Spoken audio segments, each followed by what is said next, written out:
Good morning, everyone, and thank you so much for joining us virtually from NASA's Johnson Space Center in Houston, Texas. I'm Sandra Jones, and thank you so much for your patience this morning as we work through a couple of technical difficulties.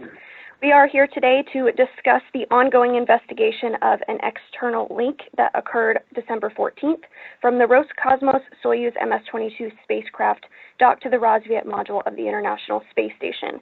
We're going to start off by hearing from a couple of folks off the top. They'll give their opening remarks, and then we'll move into our question and answer session with those in the room, rather on the phone bridge, excuse me. And thank you, everybody, for your patience. I know we got started a little late today. Let's see, just give you a status of ISS, and then we'll talk about the leak. But just approximately 7:30 Central Time this morning, we opened the hatch, and we began another EVA to install an augmented solar array on board the International Space Station. This was one of the arrays that was brought up on SpaceX 26. As you know, earlier in December, we installed an array on the 3A channel. Today's array work is on the 4A channel. And outside we have Frank Rubio and Josh Cassada. Right now, when looking at the timeline, things continue to be on time. And if we continue and stay on this pace, we're looking to roll out that solar array approximately 1 o'clock Central or so. Now that may move a little bit, but everything was going on track when I left the control center just a few minutes ago. Was scheduled for yesterday. But as many of you know, we had an orbital debris notification, and we had to do an altitude adjustment of the space station. We did a meter-per-second altitude adjustment yesterday, and we moved the EVA. There was nothing that was requiring the EVA to occur yesterday, so moving out 1 day and allowing the flight control team to focus on the debris and make sure space station was safe was the right answer, and so that's why we moved the EVA 1 day. Focusing more on today and the purpose, last Wednesday evening, approximately 6:45 Central, we had detected a cooling leak on board the space station. The Russian cosmonauts were preparing for an EVA. They had not exited the vehicle, and so there was no contamination concerns. Mission Control Center Moscow canceled that EVA, and the team focused on better understanding the cooling leak.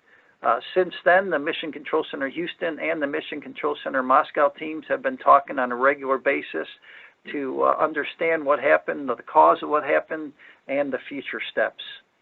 And with that, let me hand it over to Sergei Krikalev. Thank you. Good morning, everybody. And just continue what Joe said, that during preparation to review, we found a leak in external coolant loop on Soyuz spacecraft, and monitoring this leak with the cameras, we saw some excursion of coolant from radiator.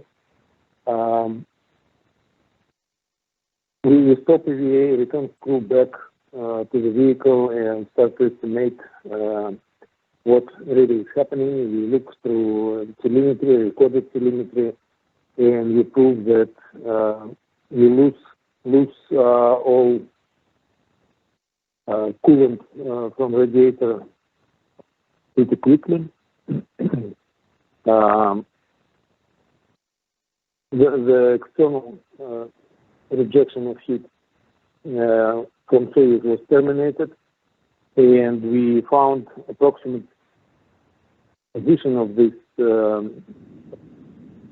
damage on radiator. At this point, the station was going through a meteor shower, but after extra analysis, we found that penetration of radiator happened from different directions. It's basically an starboard side of the vehicle in respect to direction of flight. So losing this coolant is not pose any danger on the station. And now we are doing thermal analysis to see if we can use this vehicle to do nominal reentry with the crew on this Soyuz, or we need to send rescue vehicle to the station. We haven't confirmed that it's an MMOD, a micro-meteorite debris, or some other type of failure. We're trying to get imagery to get us some better information. As Sergey said, we did look at the meteor showers that were occurring, and both the trajectory team in Houston and the trajectory team in Moscow confirmed it was not from the meteor showers, it was in the wrong direction. And so we got some work to do with imagery to better understand if it was a meteorite hit or if it was a hardware issue, and that work is in front of us.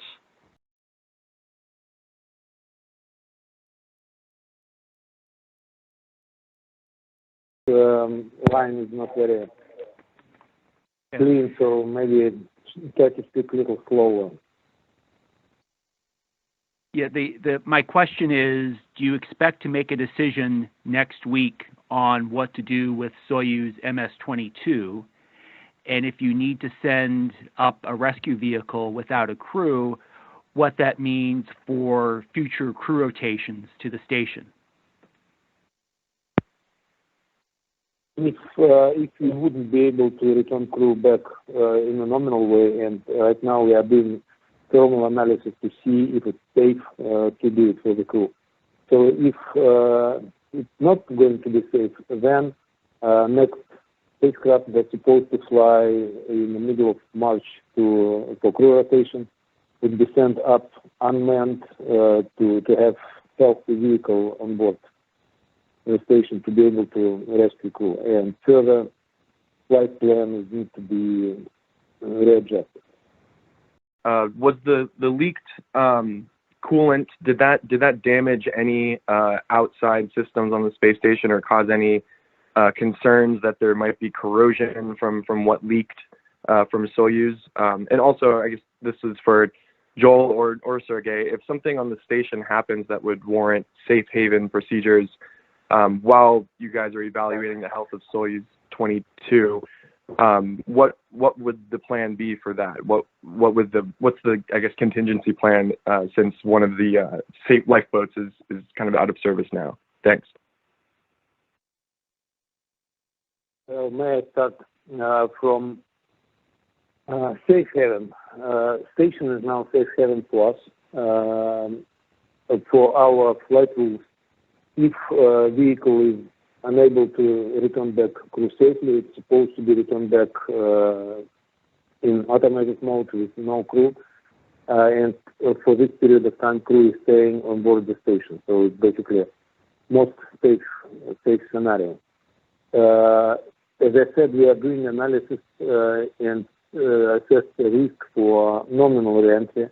And if nominal reentry is dangerous or not safe enough, I would say, then we will either send the actual vehicle to have a good spacecraft for the crew. And for period of time before we send this vehicle, we keep assessing risk, and we have several ways of reentry. Beyond nominal reentry, we have reentry in analog mode, expedited reentry.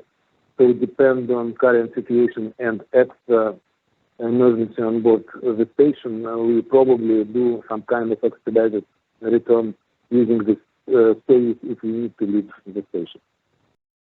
All right, for my part of the question, we first saw the onboard video of the leak, and then through conversations with the Mission Control Center Moscow, they had pressure sensor indications that were showing a leak, and so that's how it was communicated to the flight control team.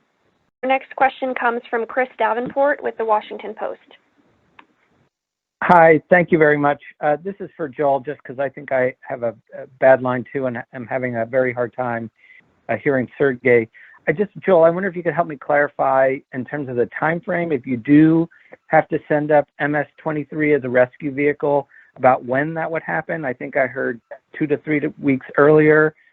And then what, if that happens, what would happen to MS-22? Thank you. Okay, I'll answer, and then Sergey, I'm sure, will listen, and he can give me any updates. But right now, we're scheduled for the rotation to occur in the March timeframe. Roscosmos is looking to move that up to the 2 weeks, 3 weeks. They're looking at late February to send up the next Soyuz vehicle. If it's decided, and it hasn't been done yet, but if it's decided that it's an uncrewed Soyuz, Roscosmos would plan to return the current Soyuz on orbit and collect the data so they can use that for future evaluations of missions.